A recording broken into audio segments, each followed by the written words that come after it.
princípio SDP, que é Stable Dependencies Principle, ou seja, princípio das dependências estáveis. Tá, então, o que diz o Stable Dependencies Principle, o princípio das dependências estáveis?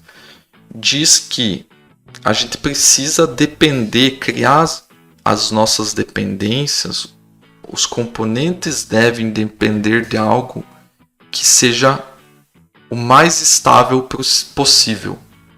Por quê? Né? A gente sabe que tem componentes que são desenhados para ser mais estável, para mudar menos, né? Ou mudar por características bem definidas, e outros que são para mudar de forma mais volátil, né? Então, você vai ter componentes que vão mudar toda hora e tudo mais. O que a gente deve evitar? Evitar que a maioria dos nossos componentes não dependa de coisas que mudam toda hora. Por quê? Aqui, ó. Vamos supor que isso aqui, por mais que eu tenha escrito aqui componente estável, vamos supor que esse componente aqui seja instável. Ou seja, ele é um componente que muda toda hora. Se eu tenho o componente 1 aqui, o 2 aqui, o 3 aqui, esses componentes são estáveis, ou seja, são partes do meu sistema que dificilmente mudam e tudo mais. É muito ruim para mim ter que depender de um componente instável. Por quê? Quando eu mudar, e sempre que eu mudar um componente instável, eu vou ter que mudar esse componente 1, o 2 e o 3, que eram estáveis, não deveriam estar mudando por qualquer coisa, e por causa de um componente aqui, eles têm que mudar toda hora. Então eu acabo tornando eles instáveis também.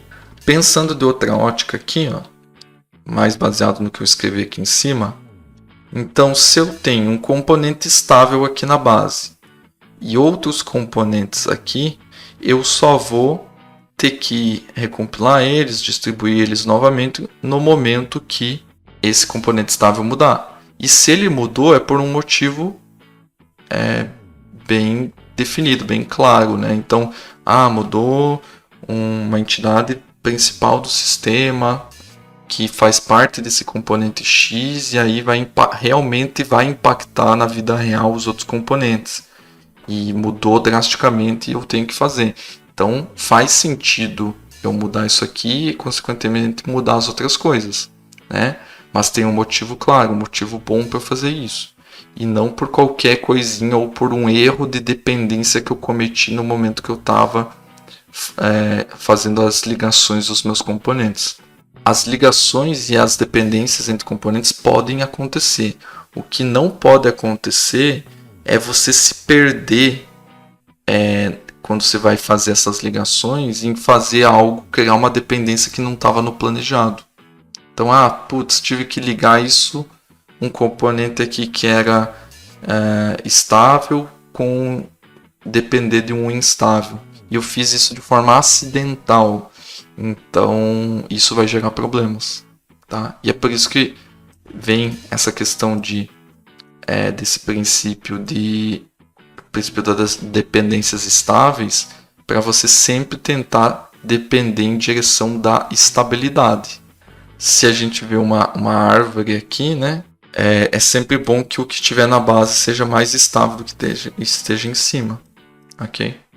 Porque todo mundo que depende dessa base vai ser impactado quando isso mudar. O que é um componente instável? Olhando por uma ótica dele estando no topo aqui, a gente só inverteu a ordem, né?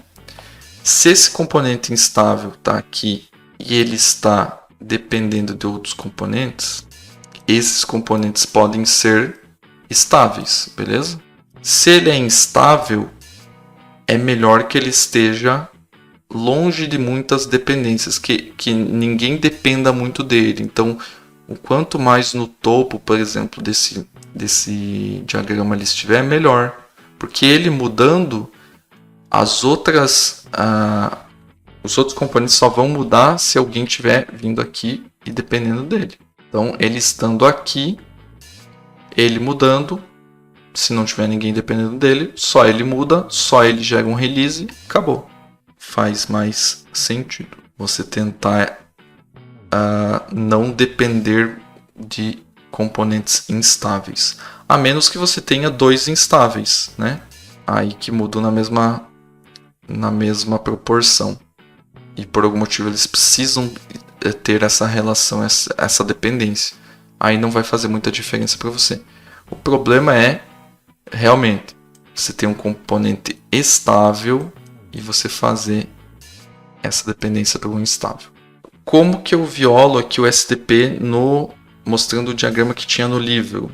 Tá? Que é basicamente o que eu mostrei aqui, né? Então, o instável por enquanto ok. Aí eu tenho um estável, só que aí esse instável está dependendo de um flexível, que seria um instável também, enfim, né? Esse flexível vai ter que mudar por algum motivo e acaba fazendo com que o meu estável tenha que mudar também, beleza? Basicamente o que eu expliquei nos outros diagramas ali do lado. Como que eu resolvo a violação do SDP? Então, eu tenho um componente estável, que nesse caso aqui estava dependendo de um flexível, né? Estava tendo essa dependência aqui, estável para o flexível. A classe U, enfim, do estável usava essa classe C do flexível. E aí eu faço a criação de um intermediário aqui, que vai conter, né? Então pode ser uma interface. Esse uServer pode conter uma interface, que daí eu, nesse stable aqui, né, nesse estável, eu utilizo apenas a interface, e no C eu implemento o que está descrito nessa interface. Então basicamente é a inversão de dependência também, tá? O que eu já tinha explicado no outro caso lá. Só estou separando, eu poderia trazer essa interface para dentro dessa aqui? Poderia também. Ou se não, você cria um outro componente que só vai descrever as assinaturas, né? O contrato em si dessa relação. E aí você faz a inversão de dependência.